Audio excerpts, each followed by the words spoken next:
Novos relacionamentos. Olá, hoje é sábado, dia 3 de setembro de 2022 e nós estamos aqui uma vez mais para fazermos os nossos estudos bíblicos. Estamos encerrando hoje o livro de Efésios. Você sabe bem, nós temos um desafio em Lagoinha Castelo, Lagoinha Toronto, de lermos a Bíblia juntos.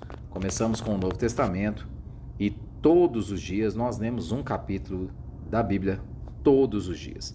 E essa leitura é acompanhada por um breve estudo. Nós gravamos aqui um breve estudo e deixamos disponível na página do YouTube da igreja, também no canal do Spotify da igreja, para que você possa ter mais acesso ao texto bíblico. Nós não fazemos um estudo de todo o capítulo, nós fazemos o estudo de um trecho do capítulo para que você possa ter mais informação e te ajudar no conhecimento das Escrituras. Já fizemos todos os evangelhos, Mateus, Marcos, Lucas, João, já fizemos Atos, Romanos, Coríntios, as duas cartas, já fizemos Gálatas e agora estamos encerrando o livro de Efésios. Nós também indicamos a você todos os dias aqui que você compre a Bíblia 365. Ela vai te ajudar numa leitura disciplinada, focada da Escritura. Ela não é uma Bíblia diferente das outras, ela só é uma Bíblia que é organizada pelos dias do ano. Se você ler a Bíblia 365, ao final de um ano, todos os dias, ao final de um ano você terá lido a Bíblia toda. Sempre um trecho do Velho Testamento, um trecho do Novo, um trecho de Salmos e um trecho de Provérbios. E por último, nós temos estimulado vocês a fazerem os estudos bíblicos da igreja. Nós temos estudos bíblicos do Sermão do Monte, nós temos estudos bíblicos de Atos, nós temos panorama bíblico, nós temos a Escola Bíblica Dominical, onde a gente estuda a carta de 1 Pedro e também estudamos o livro de Mateus. Então não faltam opções para que você possa experimentar e conhecer mais da Escritura. Hoje nós vamos falar sobre Efésios 6, sobre novos relacionamentos. E entre lá na página do YouTube da Lagoinha Castelo e compartilhe esse estudo. Compartilhe esse estudo porque eu tenho certeza que ele vai edificar a sua vida. Eu quero, para a gente fechar, fazer uma trajetória do que tratamos em Efésios.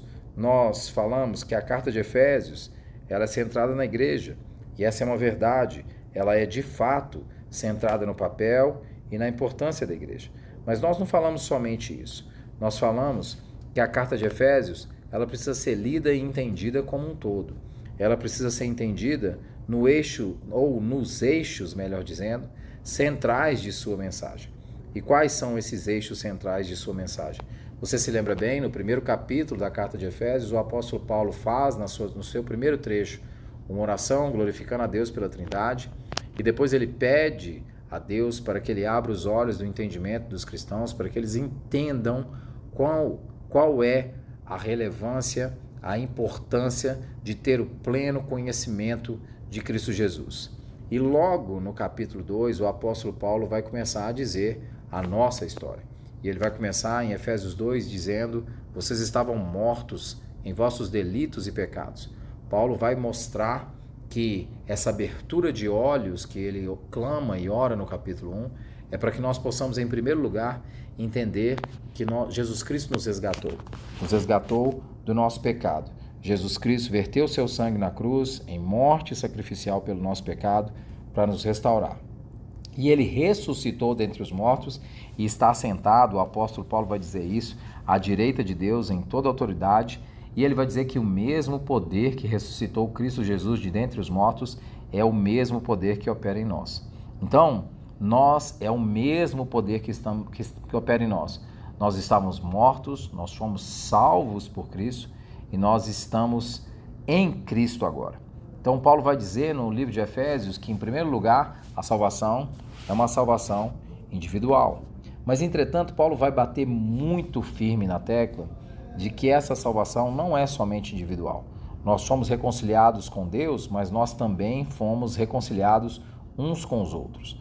Nós somos, como resultado disso, uma nova sociedade, uma nova humanidade que não tem, ele vai dizer que não existe mais uma separação entre judeus e gentios, ou seja, a nossa transformação individual, a nossa reconciliação com Deus só é completa se é também uma reconciliação com o outro.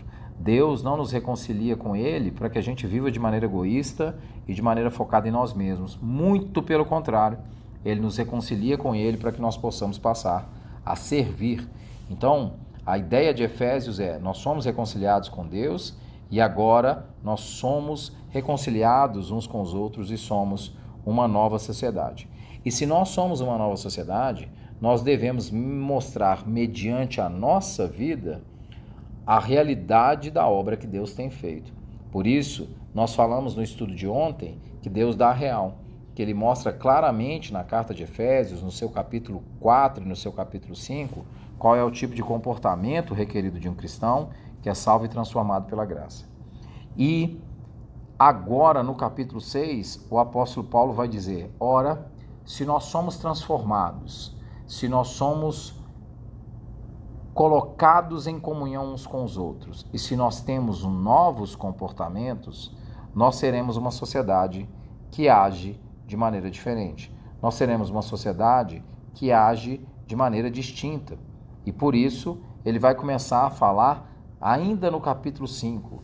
No capítulo 5, no versículo 21, ele vai falar que nós devemos estar sujeitos uns aos outros no temor de Cristo. Ele vai dizer: sujeitando-vos uns aos outros no temor de Cristo. Paulo vai começar a dizer qual é a premissa dos novos relacionamentos. E ele vai dizer isso dos novos relacionamentos, que nós devemos sujeitar uns aos outros, e aí ele começa a dizer das relações familiares.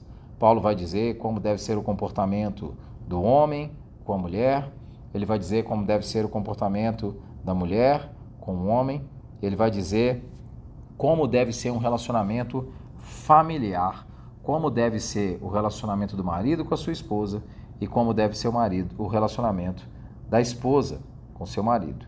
E ele vai continuar essa discussão de novos comportamentos em Efésios 6, que se nós somos novos e nós somos uma nova sociedade, nós manifestamos isso numa nova forma de agir.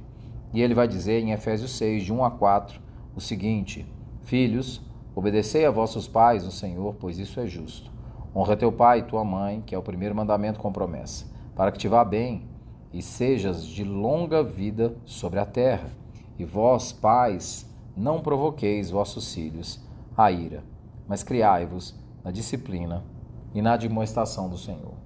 Paulo vai dizer que, além do relacionamento entre homem e mulher, entre marido e mulher ser transformado, que essa nova realidade cristã vai transformar também o relacionamento entre pais e filhos. Aqui eu gostaria de enfatizar a necessidade de filhos, se tem alguém aqui me ouvindo que ainda é novo, é adolescente, é criança, sobre a necessidade de obedecer aos pais. A obediência é alguma coisa meio fora de moda, alguma coisa que parece meio sem importância, mas na Escritura isso não é sem importância. Na Escritura, os filhos devem honrar aos pais. Nós devemos pensar muito quando nós somos filhos, se nós honramos os nossos pais em obediência quando estamos na casa deles, e mesmo quando casamos, se nós continuamos a honrar os nossos pais. Os nossos pais foram utilizados por Deus para nos colocar no mundo. Por isso eles merecem honra, porque se nós estamos vivos hoje, é pela ação de Deus, por meio deles, para nos colocar nessa terra. E aí um ponto importante que eu queria deixar aqui é, mais do que dizer um princípio que parece óbvio, é dizer que o apóstolo Paulo, na carta de Efésios, está dizendo que esse vai ser um comportamento natural. Em outras palavras, filhos transformados por Cristo, porque entregaram o seu coração a Cristo, vão honrar os seus pais. Não é filhos vão honrar os seus pais para que eles sejam aprovados por Cristo. A ideia é que se eu sou de fato transformado, eu vou honrar os meus pais. A ideia é de que uma macieira da maçã. A ideia é de que alguém transformado em Cristo vai manifestar as obras de Cristo. E aí o apóstolo Paulo vai continuar e vai dizer algo muito relevante. Ele vai dizer assim: e vós, pais, não provoqueis vossos filhos na ira, mas criai-vos na disciplina e na admoestação do Senhor. Muitas vezes os pais acreditam que eles precisam ser alguém de referência para os seus filhos, dizendo a eles o que eles devem fazer. E às vezes pegam versículos como esses e utilizam de versículos como esse dizendo: eu tenho que admoestar, eu tenho que disciplinar. E é verdade, você tem que admoestar e você tem que disciplinar. Mas o apóstolo Paulo vai dizer: não provoquei a ira nos vossos filhos. E o que provoca a ira nos filhos? O que provoca a ira nos filhos é enxergar os pais dizendo alguma coisa, dizendo o que deve ser feito, mas não sendo exemplo na sua casa. Obviamente isso não é a única coisa que provoca a ira nos filhos, mas esteja certo que se você fala com seus filhos o que fazer, mas você não age da mesma forma que você fala com seus filhos o que eles têm que fazer, isso provocará a ira nos seus filhos. O apóstolo Paulo vai dizer: não provoqueis a ira nos vossos filhos. O autor aos Provérbios vai ter uma dica importante sobre isso. Ele vai dizer: ensina a criança no caminho em que ele deve andar. E a ideia aqui, embora possa parecer sutil, não é no caminho. Não é o caminho, é no caminho. Filhos vão ser marcados pelos seus pais quando eles virem os seus pais honrando ao Senhor, honrando a palavra, honrando a Jesus. Seu filho vai ser marcado vendo você orando. Seu filho vai ser marcado vendo você conhecendo a Escritura. Seu filho vai ser marcado vendo você jejuando. Você quer que seu filho ore?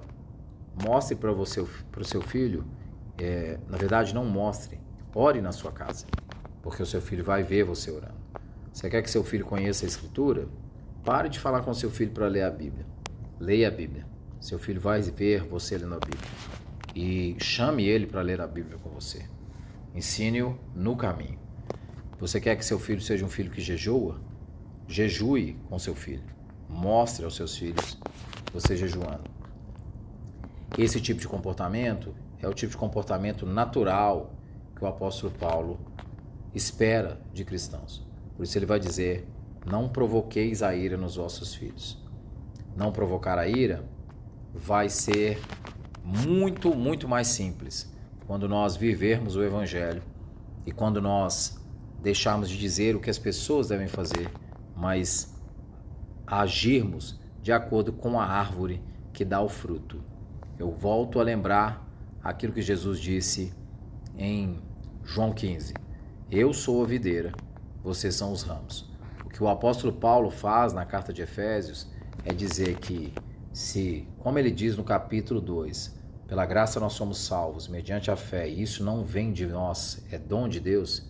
Se esse dom de Deus está em nós e nós somos transformados, nós somos uma nova sociedade.